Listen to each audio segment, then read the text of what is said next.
From the top rope, this is the Squared Circus. Square! Ah! That's the cult phenomenon. You know what I think? Recording in progress. I realize I like paint. That was a botch. Hold on. So, anyway, that's how it's gonna go. Rampage is really feeling like a B show. It feels like leftovers. It feels like just a way to get people on TV, and they don't seem to want to put anything into it because the ratings are low and it's at a weird time and nobody's watching it, so they don't want to put too much important stuff on there. So it just feels like an afterthought. So, you, sir, how would you, if you were Tony Khan, what would you do to fix Rampage? When I first started the topic and we were talking about this, I sat there and looked back where I know in the beginning it wasn't that major, but they started making it where it felt something special. Like they had Keith Lee and Swerve, Ricky Starks, Hobbs, even Hook, like as you mentioned before, was on there repeatedly. So it almost like they made that show, like it was their show. And that's what makes it feel special, is that, okay, it felt like they actually cared. It felt like it was a different, not a different brand per se, but it was still different than Dynamite. It didn't feel like, okay, we're going to just sit there and have a filler show, because all the storylines, which I still think to this day, the way they handled Swerve and Keith Lee is amazing. I think the way they handled them throughout this whole entire time that they have with them, that all the storylines between these four gentlemen as well as Hook was all just on Rampage because they weren't actually on Dynamite. Yeah, they might have like a video package here and there, but it was always on Rampage for the longest time. I'm sure you remember that. So when they did that, it just felt more of a special show. It felt like they cared. It felt like they were trying to, because you only have 3 hours. So my whole idea was 3 hours a week, 1 hour for Rampage. Yeah, 3 hours a week, 1 hour for Rampage. So when we watched last Friday, and we're like, okay, it was a good show, but you had like Mox and Daniel Bryanson. Mox and Claudio. Oh, sorry. Mox and Claudio, you had them against Butcher and the Blade, and it's like, okay, where did the Butcher and Blade come from? We haven't seen them in a while, so it just seemed like a filler show. And it was a great match, so let's not take that away from them. Yeah, it really was a great match, but it just felt like, where did this come from? Like, you know, like, so that's what in my head. So I'm like, well, if the whole idea was to get two people from the Black Bean Onion Dip to come in.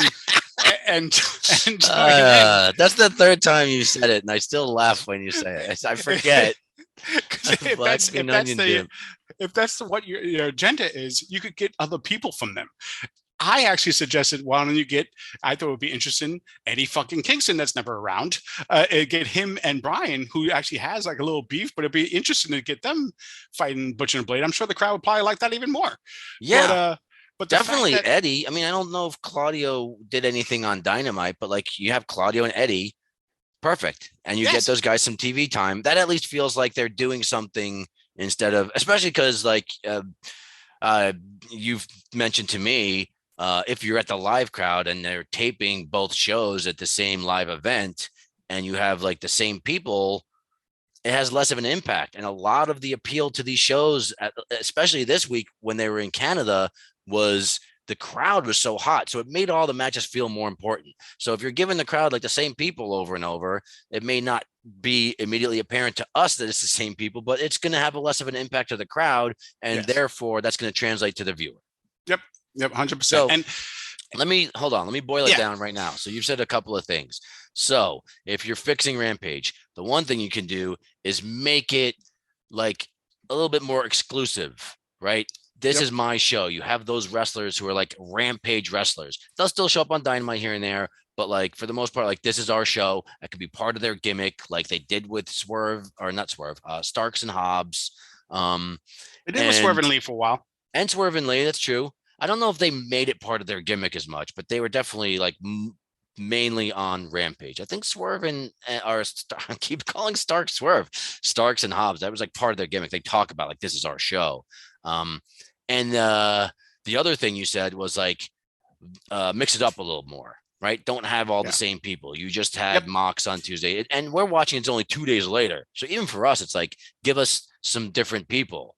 So number one, have more people who are exclusive to Rampage, and number two, have more variety to differentiate it from Dynamite.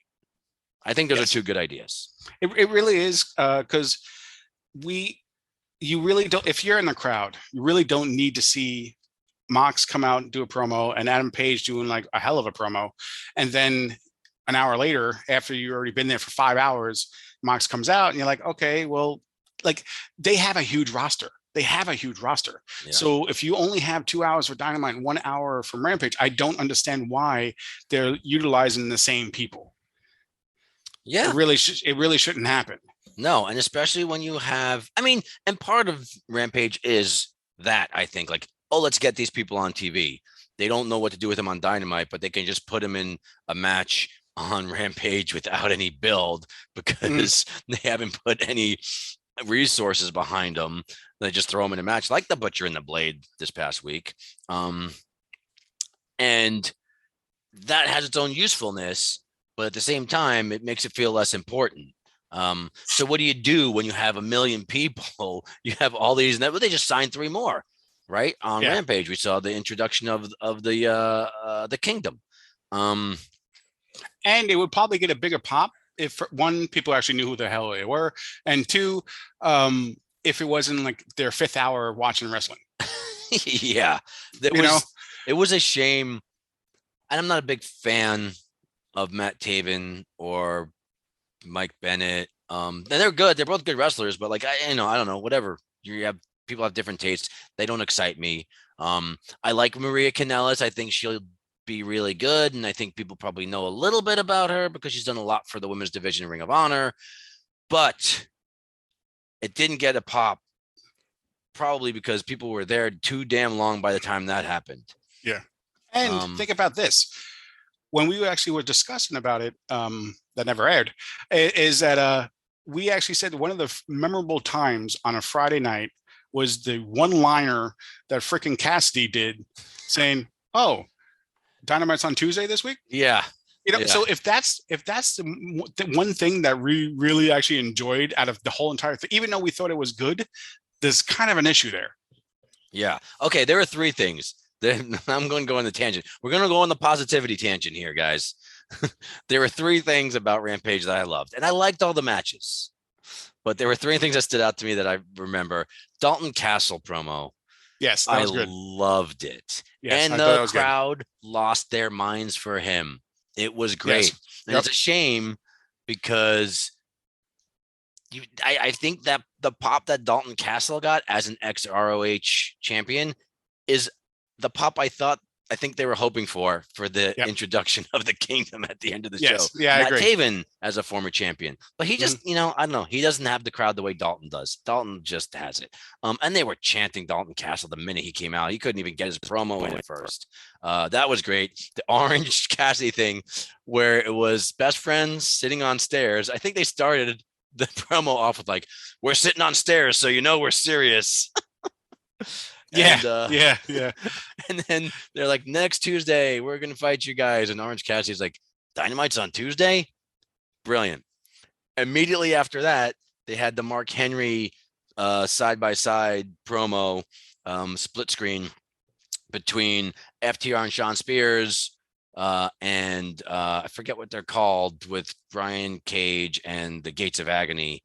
And Brian Cage starts doing his promo and Sean Spears interrupts him and says, hold on there, you 900-pound charisma vacuum. I loved it. Because rumors are is that you're a huge Cage fan, but So anyway, those are the things that stood out to me. But the matches all felt kind of like filler matches, even though they were enjoyable and they were good matches. But just in terms of storyline, in terms of like, what's drawing people to turn it on every week, just looking at the card, you and I even a lot of times we have this where you're like, Rampage looks kind of lame this week. And I'm like, yeah, not that exciting, but we'll watch anyway because I don't know what the fuck else do we have to do. Yeah. But a lot of people have things to do and might not tune in. And then we Yeah. end up enjoying it. But part of that might be just having our expectations set so low. Yeah, but that's the issue though, is not everyone's going to have their expectations. Like I haven't seen the ratings, and I didn't look at the ratings for what other people were saying, but on card, on paper, it's not really a thing that people would be like, oh my god, I can't wait for this Rampage. Do you know what I'm saying? Because they won't know about the two promos. Because face it, we're two idiots that enjoy Cassidy saying, "Oh my God, Dynamite's on Tuesday." You know, I understand that we're idiots that we're going to enjoy that type of shit. Not everyone's going to enjoy that shit. So when you look at the other stuff of the matches, you're like, okay, they were decent matches. So that part I know is preference of certain things that we enjoy that not in. But when you look on paper, I do think that they need to get involved a little bit more if they want to, especially. And I said this multiple times, and especially if WWE has this momentum and you have Bray Wyatt coming at the end, where that's going to kill the first match of AEW, because I'm sure a lot of people are tuning in to Bray Wyatt, seeing what he's doing for his first speech. So it seems kind of weird. Maybe that's why they put a throwaway match with Mox and Claudio, because they're like, okay, the first 5 minutes, maybe no one's going to watch because they have to change the channel. I don't know. But you would just think that you would think that make it more special. Do you think that, and that just occurred to me now, because they announced, if I'm not mistaken, WWE announced that Bray Wyatt's going to be SmackDown. That's his show. Yes. Right. Yep. You think they did that on purpose to fuck with the AEW? 100%. Yeah. Because even though they know the ratings are low, they know it's recorded, whatever, 100% that I believe that what they'll probably do, because they're going to milk this out with his promos. Yeah. I almost bet his promo is going to be the last thing. So this way people keep on watching. And I wouldn't be too shocked if sometimes it goes over, because you know how sometimes it goes over 5 minutes or 10 minutes, sometimes, like rare, but it still goes. I wouldn't doubt that that's what happens a bunch of them saying, okay, well, this is going to kill the first match of Rampage, you know. 100%. Also, just because Bray Wyatt's such a hot thing right now, the idea that they have to follow that. People are hyped up from Bray Wyatt. They just saw that. Wow, that was great. And then they turn on Rampage and like, oh, I mean, that's what I'm good, saying. But it's not as good as what I just saw. They should use this for a benefit for them, because they're saying, well, if people are already watching wrestling, let's try to make a good card where the first match is amazing, because maybe it will get people to switch on saying, well, we're already here watching TV. Let's see what's going on here in this channel. Yeah. You would think they would try a little bit harder now. Do you know what I'm saying? Like, to make it more of a special show. And so those are just a few suggestions I think that they should make it, because it did feel more special in the beginning. You implied a suggestion in your last little rant there, and that was part of the lack of appeal is that it's taped, right? Yes. So have a live Rampage, and I agree with you on that. Of course, I know it's easier said than done. I don't know what their deal is with the networks. You would get, I mean, I think you have a 2-hour Rampage at a like normal time. Have it on a Thursday. Maybe it's too close to Dynamite, but right now I think it's a better option than having a pre-recorded Rampage that's late at night, that's recorded at the same day as Dynamite, where the crowd has been there for hours and hours after watching dark tapings, and then whatever changeover for Dynamite, and then watching the Dynamite for 2 hours, and then the changeover Rampage, and then watching an hour of Rampage, and whatever extra stuff is going on. It's like, have it Wednesday and Thursday. And maybe, like, I understand you've got all kinds of logistics. You've got what the networks are willing to do. Who's willing to pick up something for a Thursday? But it even would be better if it was just taped separately. If Thursday was its own taping and it wasn't on a live network, they taped it at a separate show so the crowd wasn't worn out. You know, like back in the day, everything was taped. You didn't have live shows before Raw and Nitro. And you just have a taped show that's just like a dark show, and then it airs the next day or something. I think that would even be better. But like, you know, I understand it's hard. Running 2 shows in the same market on the same week is difficult. You've got all kinds of expenses of renting 2 different arenas. Have a smaller arena too, though. Like, you can do that. Maybe give it an indie feel. Have it in like a smaller place where it's more intimate. Everybody's like close up. Like, I mean, it could almost feel like NXT back in the day. Like NXT taped at the same place every episode with like 1,000 people, 500,000 people. And it was great. It felt so intimate and it felt so awesome. And like, it was the same people. Like, I don't know if you remember, there was that girl who was like the big Bailey fan.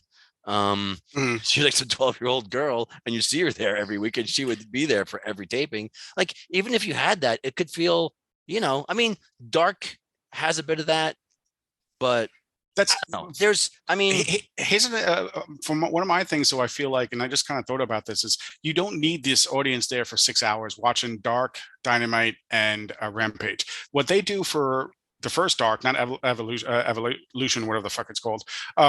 They actually have it where they Elevation, sponsored by Otis. They have it in Florida where they'll actually tape Dark, and they'll take a whole bunch of episodes for their YouTube show in one day, right? They could do that for Evolution, whatever the fuck it's called. Same, where they could just do that. So now this crowd is not sitting there for freaking 6 hours. You could sit there and say, okay, the crowd comes in at 8, maybe watches 2 hours of Dynamite, and you could do 2 hours. I know it's a late show, but if they're already there at 11, but at least you're not watching an hour of Dark as well, or whatever the fuck they do. Yeah. You could break it up where it's just not, and it's also kind of annoying when me and you watch it together on Friday, and we'll bullshit through the show, and we're saying, oh, what's the card like? And then we have to freaking make sure we fine tune and be careful looking up the card online, because you don't want to get any spoilers and this and that, because we just don't want to know. And so that I think that hurts the ratings a lot when it's recorded, because I think a lot of people says, okay, well, I could just find out the results, and then I don't have to watch it now at fucking 10 o'clock on a Friday night. Yeah. So I don't know if there's a way to put it on Thursday. I mean, ideally Tuesday and Thursday would be great. I know they'd be going up against NXT on Tuesday, and just have 2 live shows. I think that's the way to go. I mean, in different markets, it's going to be, you have to treat it differently, depending on, if they did that in Toronto, I think they could have done it where they had like 2 separate shows, because obviously they sold a ton of tickets and people really wanted to be there. I think they could have done it in New York. If they wanted to run their giant Arthur Ashe show, then they do Friday at like Hammerstein or something, do a smaller venue that's still cool, Or you could just call it the Eddie Kingston show, where he actually has to be there. Yeah, we need to have, I just think Eddie Kingston needs his own show. Because he's nowhere. And I'm still will say that in every goddamn podcast, because I don't know why the fuck he's not used more. I really don't either. He's a crowd. It's not even just me being biased. He's a crowd favorite. So why the fuck would you not use a crowd favorite more? I don't know. He's in the middle of a feud too, right? Like, and then he disappears. I don't know. I don't get it. Eddie Kingston and Hook are wildly underutilized right now. Yes, I'm not saying that because they're both from New York. No, but maybe it's unconsciously I'm saying that. Some of them are high favorites, and like we actually, because they claimed. To me, and I know this is a little tangent, but like when the claim started going on, the crowd made their claim win that freaking title. We've seen it. Also from New York. Well, that's besides the point. But they claim the crowd, I'm right, where the crowd is the one that really actually forced them to put the title on there, because they were so up, and they were so the crowd favorites. So same with Eddie. Yeah, so I feel like, why would you not on Rampage? It all ties in. Why not on Rampage use some of the crowd favorites? Make it almost like, what I'm saying, the people can, if you put Eddie Kingston on there, or like Hook and these other people again, they're gonna have better ratings, just because people are gonna want to watch it. Yeah, there's so many different ways to go about to not just to go about it, but just to look at it. I mean, because it feels like it's a fait accompli. They've given up on it. They know the ratings are low, so they're just going to only do so much with it. It's like it feeds into itself. It's not important, so they don't put anything important on it, and then it makes it less important. And give Eddie his own show. I call it Rampage, partner, and it'll just be Eddie Kingston. and what they'll do is they'll make him lose every match. No matches. It'll be like what Cody Rhodes, had his little reality show. It'll be like the Eddie Kingston reality show. We'll follow him to the store. Well, even if they fucking just have him like go around and like just beating shit out of the people in the backstage, like just saying fuck you, and just start doing shit like that. He doesn't even have to have a match. He really doesn't. Because at least if he's not in the match, they can't make him lose because they make him lose every fucking time. So at least if he's not in a match, he could just do his own little skits and shit. It'll be like the fucking Brutus the Barber Beefcake fucking skits when they used to have those type of things. Yeah. But I agree. I think I don't know. I like figure out how to make the goddamn thing live. If you can make it 2 hours on another night, give it a real time slot, and give Eddie Kingston his own show. Eddie is everybody's friend, but some